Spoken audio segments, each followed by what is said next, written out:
Shalom a você que me assiste, a paz do Senhor. Meu nome é Cláudio Emerick e o tema do estudo de hoje é salvação. É um tema muito discutido hoje, várias denominações têm seus pontos de vista e normalmente são bem diferentes um do outro, né? Tem denominação que acha que salvação é salvo uma vez, salvo para sempre, tem gente que acha que é um processo, tem gente que acha que é um ato. Então, a gente vai discorrer desse tema hoje na Bíblia. Porém, meu objetivo aqui não é canonizar salvação aqui para vocês, um estudo, mas é apresentar para vocês um plano de Deus, um plano que Deus arquitetou para salvar o povo dele. E eu vou mostrar para vocês como esse plano é perfeitamente aplicável para nossas vidas hoje. Ele está em Êxodo 6, dos versos 6 a 8. Diz assim: Portanto, dize aos filhos de Israel, eu sou o Senhor, e vos tirarei debaixo das cargas do Egito, e vos livrarei da servidão, e vos resgatarei com braço estendido e com grandes manifestações de julgamento. Tomar-vos-ei por meu povo, e serei vosso Deus, e sabereis que eu sou o Senhor, vosso Deus, que vos tiro debaixo das cargas do Egito. E vos levarei à terra a qual jurei dar a Abraão, a Isaque e a Jacó, e vou-la darei com possessão, eu sou o Senhor. Então, meus irmãos, esse texto é muito interessante. O que acontece? O povo estava cativo no Egito, eles viveram lá 430 anos sendo escravos, né, basicamente todo esse tempo, só que eles tinham uma promessa, eles sabiam de uma promessa que Deus tinha dado, o Deus de Abraão, o Deus de Isaque, o Deus de Jacó, seus pais, né?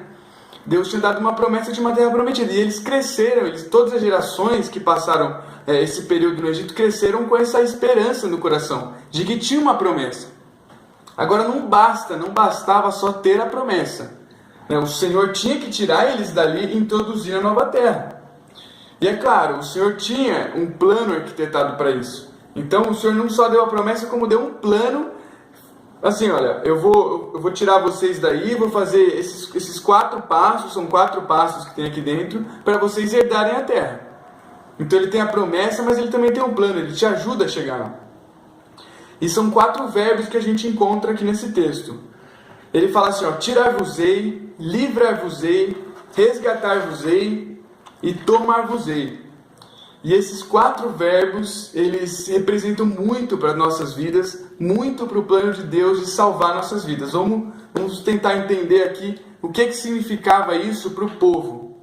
Então o Senhor ia tirar o povo debaixo das cargas do Egito. Ou seja, eles iam deixar de ser escravos no Egito, iam sair da servidão. O Senhor ia livrar o povo do Egito. O que significa isso? O Senhor ia libertar eles das leis que prendiam eles, porque eles viveram no Egito durante mais de 400 anos, então eles tinham os costumes, né, do Egito. Eles estavam acostumados a ver os deuses, a servir aquelas leis. Então o Senhor ia libertar eles dessas leis que não faziam parte do reino de Deus. O terceiro verbo é resgatar. O Senhor ia resgatar o povo. O que significa resgatar? Resgatar está ligado à redenção, que é o papel de Jesus Cristo em nossas vidas. O que significa isso? O Senhor ia introduzir no povo a lei dele. Esse era um dos projetos de Deus. Não bastava tirar o povo e libertar daquelas leis. Tinham que seguir conforme as leis de Deus. O quarto verbo é tomar. Tomar-vos-ei para o meu povo. Ou seja, o Senhor liberta, tira o povo do Egito, liberta, introduz a lei dele no povo, a lei celestial, a lei do reino de Deus. E a partir do momento que o povo seguisse essas leis, aí o Senhor ia tomar eles por povo. Aí eles seriam o povo de Deus. Não tem como você ser povo de um Deus, de um rei, que não segue conforme aquele reino, as leis que regem aquele reino. Então o povo tinha que seguir aquilo. Aqueles mandamentos são preciosos, não só os 10. Eu digo todos os mais de 600 que tem. Todos eles trazem uma coisa muito importante para as nossas vidas. Agora, trazendo para nós hoje, nesse contexto de salvação que eu abordei aqui com vocês, é muito simples.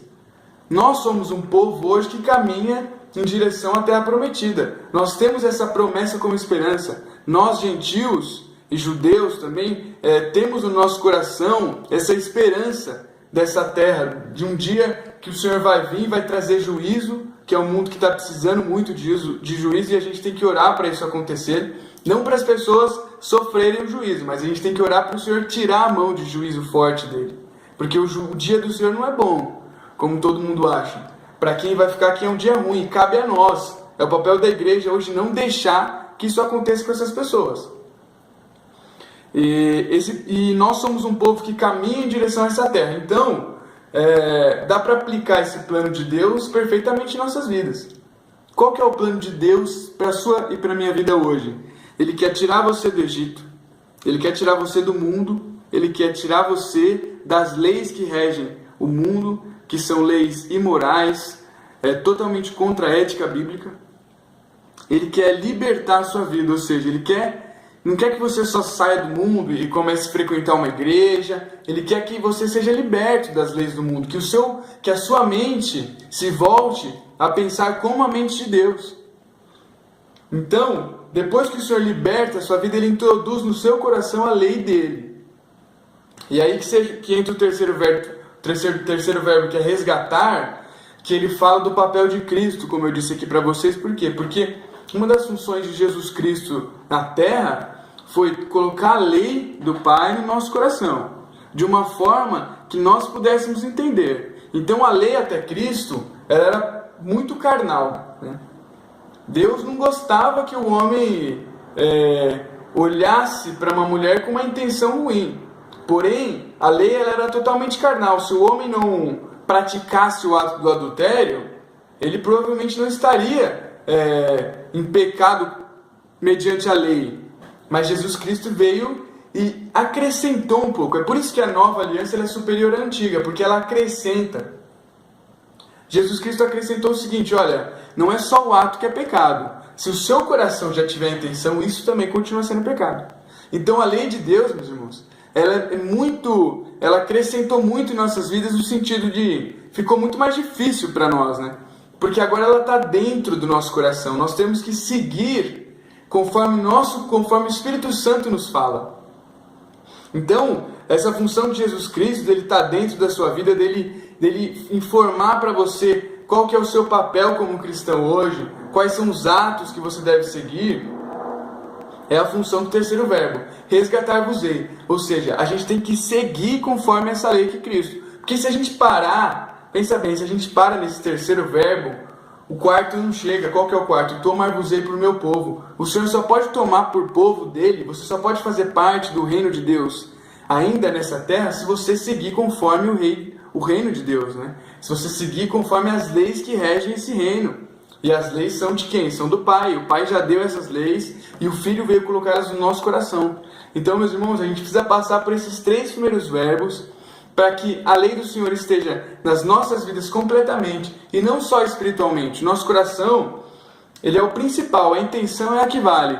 Porém, nós não podemos ficar no âmbito espiritual, achando que é tudo espiritual, que a lei é espiritual. A gente tem que fazer isso na prática. E para esse entendimento ficar claro na cabeça de vocês aqui, Paulo ajuda a gente a entender isso lá em Filipenses 2, versos 12 e 13. Diz assim: ponham em ação a salvação de vocês com temor e tremor, pois é Deus quem efetua em vocês tanto o querer quanto o realizar, de acordo com a boa vontade dele. Então, meus irmãos, eu sei que o Senhor quer operar uma bênção na sua vida. Ele quer usar a sua vida como um instrumento, como um vaso, para que você possa pôr a sua salvação em ação. Mas você precisa não só que Deus queira, mas você precisa deixar Ele realizar. E para isso você precisa circuncidar o seu coração. O que fala circuncisão? Não é abrir um pedaço de pele? O seu coração precisa estar aberto para que Cristo possa entrar nele e as leis dele possam fazer parte da sua vida. Mas não espiritualmente apenas, sim em ações, para que esse plano de salvação de Deus possa se cumprir em sua vida.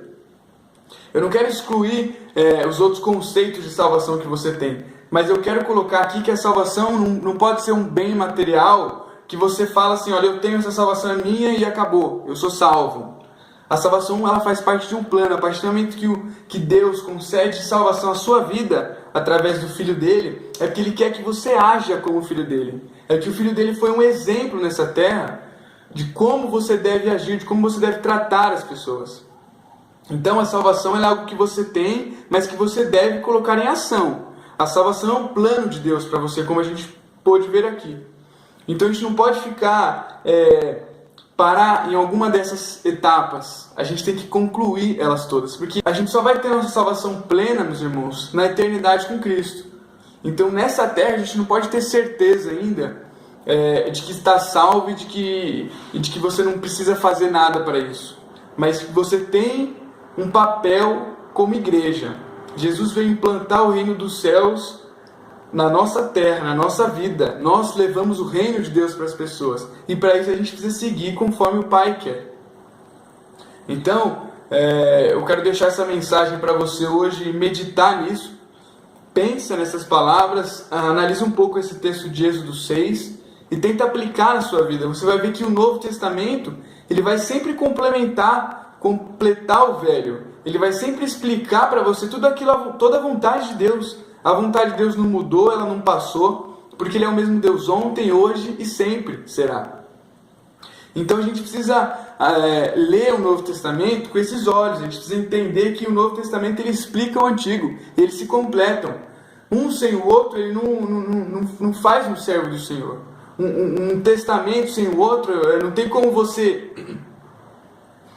O Novo Testamento sem o Velho Testamento, eles são incompletos. Então você não pode ser um servo do Senhor incompleto, você não pode parar em alguma dessas etapas, você tem que concluir o plano de Deus na sua vida, que é um plano perfeito.